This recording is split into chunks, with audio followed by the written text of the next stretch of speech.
Bonjour à toutes et à tous, je m'appelle Bernard de la société Human IT. Bienvenue à nos minutes de l'efficacité informatique. On va toujours faire simple, on va toujours faire comme on l'a promis. Continuez à regarder, n'ayez pas peur, on ne parle pas chinois, on ne parle pas informatique, on parle simplement.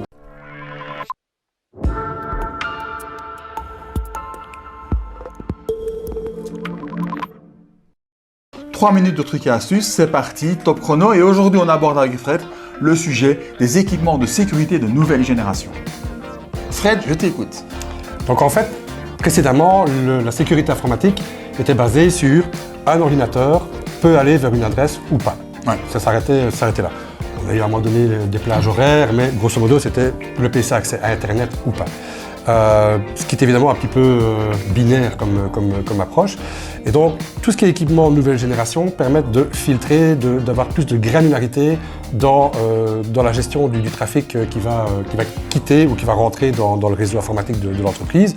Okay. Donc, ça va permettre de dire, je donne accès à Internet à tous mes postes de travail ou seulement une partie des postes de travail.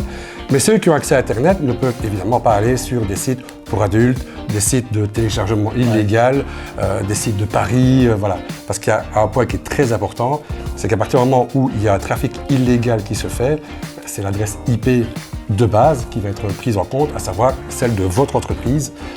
Et s'il y a des poursuites pénales derrière, c'est votre entreprise qui sera responsable et pas forcément la personne qui aurait été sur des sites malveillants. Et ça, c'est franchement embêtant pour une entreprise. C'est très embêtant pour une entreprise et voilà, on met en place des techniques qui permettent non seulement de filtrer le genre de trafic vers lequel on va être autorisé à aller.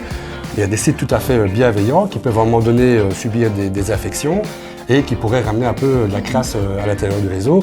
Donc là, pareil, le trafic va être analysé, non pas simplement est-ce que c'est adulte, pas adulte, je laisse passer, je laisse pas passer, mais qui va dire c'est pas adulte, je laisse passer, mais je regarde quand même ce qu'il y a dedans pour voir s'il n'y a pas du virus qui traîne et qui viendrait potentiellement affecter le poste client.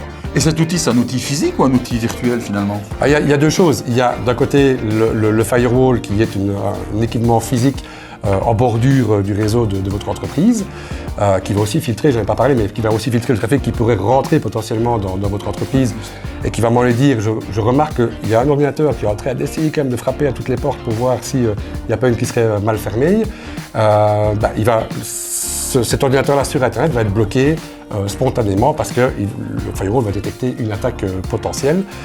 Et puis derrière ça, il y a aussi tout ce qui est équipement sur les ordinateurs, donc les antivirus et les antivirus de nouvelle génération. Antivirus, il va se baser sur une signature connue des millions de virus.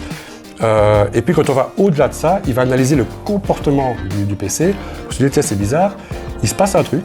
Je n'ai pas remarqué une signature d'un virus que je connais, mais je vois qu'il y a des fichiers qui commencent à se modifier très rapidement les uns après les autres, qui commencent à s'encrypter les uns après les autres. Donc je vais couper la connexion, je vais éteindre le PC et je vais communiquer avec l'ensemble de réseaux que le poste client en question est potentiellement infecté par un malware.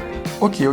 Et si je comprends bien, alors l'intérêt pour éviter ce genre de choses, c'est aussi de temps en temps, comme on en a parlé l'autre jour, de faire des crash tests de son entreprise, des audits de sécurité, parce qu'effectivement, ça permet d'éviter que ce genre de choses arrivent. Et surtout de voir si on est équipé ou pas pour gérer ce genre d'attaque. Voilà, je vous remercie beaucoup. Merci Fred. Merci. On se réjouit de vous revoir pour une prochaine vidéo de l'efficacité informatique. À très bientôt. Merci beaucoup à tous.